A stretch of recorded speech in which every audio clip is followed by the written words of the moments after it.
the soul of the shop. Asterisk, on a narrow cobbled street in Diagon Alley, tucked between a bustling bookshop and a purveyor of quills, stands a modest, unassuming building. The sign above, peeling and faded, reads simply, Ollivanders, makers of fine wands since 382 BC. To the uninitiated, it is just a shop. But to those who understand the deeper currents of magic, this place is something more. It is a library of souls, a silent repository of destinies waiting to be claimed. Inside, the air is thick with a quiet, potent magic. Thousands of narrow boxes are stacked precariously from floor to ceiling, each containing not just a wand, but a life unwritten. The dust motes that dance in the single beam of light from the grimy window seem to shimmer with residual power. This shop is not merely a place of business. It is a sentient space, a place that remembers every witch and wizard who has ever crossed its threshold. It remembers the timid first year, the ambitious seventh year, the dark wizard, and the hero.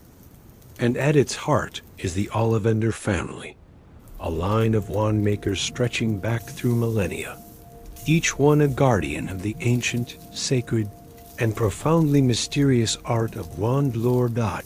The current Garrick Ollivander, an old man with wide, pale, silvery eyes that seem to look through you rather than at you, is more than a shopkeeper. He is a high priest of this ancient tradition. He believes that the wand is not a mere tool, but a semi-sentient partner, a kindred spirit that must choose its wizard. His life's great ambition was not to sell wands, but to perfect the art of matching them. He revolutionized the craft, insisting that a wand must be composed of only two parts, a meticulously chosen wandwood and a core substance from a powerful magical creature. No two Ollivander wands are ever the same, just as no two unicorns, dragons, or phoenixes are ever the same. And so, he waits. He waits in the quiet, dusty silence of his shop, surrounded by thousands of dormant possibilities, waiting for the next witch or wizard to walk through his door, and to witness the moment of magical ignition when a wand finally finds its true master. Asterisk, asterisk, the memory of wood. Asterisk, the process of creating a wand begins in the quiet, ancient forests of the world. Ollivander believes that the wood of a wand is its body, its personality, its temperament. He would never simply chop down a tree. That would be a brutal act of sacrilege. Instead, he would wander for days through ancient groves, listening. He listened to the quiet, slow language of the trees, seeking out those with a special quality. He would only ever take a branch from a tree that housed bowtruckles, as this was a clear sign that the wood was of exceptional quality and possessed its own innate magic. Each wood has its own distinct properties, its own memories. He would seek out the sturdy, reliable oak, a wood that demanded a master of strength and loyalty, a friend to the creatures of the forest. He would find the graceful, silver-barked birch, a wood that performed best for those with a gentle heart and a nurturing spirit, often associated with healing magic. For the more volatile and powerful spells, he would seek out the dark, formidable yew, a wood that was as at home with the magic of life as it was with the magic of death, a wood that would never choose a timid or mediocre master. And then there was the willow, his personal favorite. It was a tree of enchantment and healing, with a deep connection to the moon and the subconscious. Willow wands were known to choose wizards of great potential, not necessarily those who were already great, and they had a famous ability to perform nonverbal spells with a grace that other woods could not match. He would gather the wood with reverence, taking only what was offered, and return to his workshop. He would then let the wood dry for years, sometimes decades, allowing it to settle, its own innate magic maturing like a fine wine, waiting for the moment it would be united with its soulmate, the magical core. Asterisk, asterisk, the heart of the matter. Asterisk, the magical core is the heart of the wand, the source of its raw power.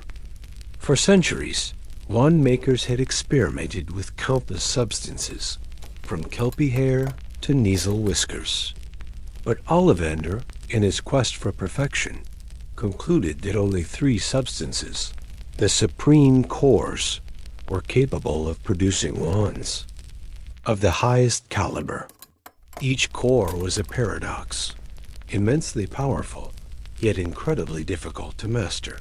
First, there was the unicorn hair. A wand with a unicorn hair core was the most faithful of all wands. It was notoriously difficult to turn to the dark arts, producing the most consistent and reliable magic. It was a pure-hearted core, but if grievously mishandled, the hair could die and would need replacing. It was the core of quiet strength and unwavering loyalty. Then there was the dragon heartstring. As a core, it produced the most powerful and flamboyant wands, capable of the most spectacular spells. Wands with dragon heartstring cores tended to learn faster than any other type. While they could change their allegiance if won from their original master, they always bonded strongly with the current owner. However, they were also the most prone to accidents, being somewhat temperamental and occasionally volatile. It was the core of raw power and fiery passion. Finally, there was the phoenix feather, the rarest and most discerning of all cores. Phoenix feathers were capable of the greatest range of magic, though they could be difficult to win over. Sometimes, acting of their own accord, they were fiercely independent and intensely loyal, often to a degree that made them difficult for other wizards to even hold. Their allegiance was hard-won, but once given, it was for life. It was the core of pure, untamed magic and profound destiny. Ollivander would work in his dusty workshop, a single feather or a single heartstring, or a single silver hair floating in the air before him. He would take a piece of seasoned wandwood, and, with ancient, secret incantations, he would persuade the wood to open itself and accept the core. The moment the two were joined, a new entity was born. A wand, a dormant, sleeping power, now waiting in its box in the silent shop, waiting for the one wizard in all the world with whom it shared a deep, mysterious, and unbreakable connection. Asterisk, asterisk. The unchosen wand. Asterisk. Not every wand finds its master quickly. Some wait for years, for decades, for centuries. In a dusty, forgotten corner of Ollivander's shop, in a long, slender box made of dark walnut, lay one such wand. It was an exceptionally powerful and unusual creation. 13 inches long, crafted from the wood of an ancient elder tree. Its core was a single-tail hair of a thestral, a creature visible only to those who have seen death. The wand was potent, temperamental, and deeply connected to a form of magic that most wizards feared. For centuries, it had lain silent. It had been handled by thousands of aspiring students and powerful wizards, but it had remained inert, cold, and lifeless in their hands. It refused them all, waiting for a master who understood not just life, but death, and who was not afraid of the shadows. Ollivander knew of the wand's existence. It was a legacy passed down from one generation of his family to the next, a puzzle none of them could solve. He would occasionally take out the box, open it, and look upon the sleek, black wand, feeling its immense, dormant power. He knew it was not an evil wand, but one that required a very specific, and perhaps very tragic, kind of soul to awaken it. And so he would put it back, and it would continue to wait, a silent testament to the most profound mystery of wandlore. That sometimes the most powerful wands must wait the longest for a master worthy of their secrets. Asterisk, the perfect match. The true magic happens when a witch or wizard finally enters the shop. Ollivander would watch, his pale eyes missing nothing, as the customer entered. He would not ask them what kind of wand they wanted. He would simply observe. He would see the spark of ambition in a young Slytherin's eyes, the quiet loyalty of a Hufflepuff, the burning curiosity of a Ravenclaw, or the daring heart of a Gryffindor. Then the dance would begin. He would pull boxes from the shelves, offering wand after wand. One would send a shower of sparks that set a stack of parchment on fire.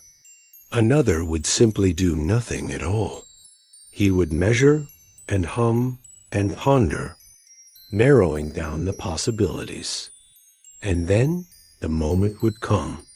He would hand the customer a wand, and as their fingers closed around it, a connection would be made. A sudden warmth would spread through their hand. A shower of red and gold sparks would erupt from the wand's tip. A feeling of rightness, of coming home, would fill the dusty air.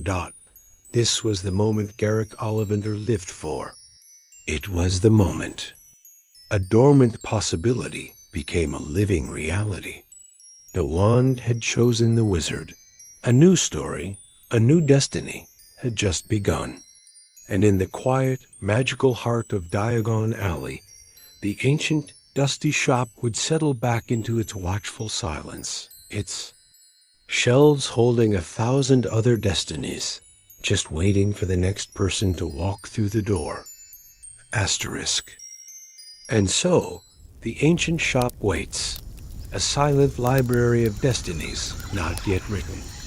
Every witch and wizard is unique, a combination of hopes, fears, and untapped potential. And for every one of them, a wand is waiting. A kindred spirit crafted from the memory of the forest and the heart of a magical beast, ready to awaken the magic within.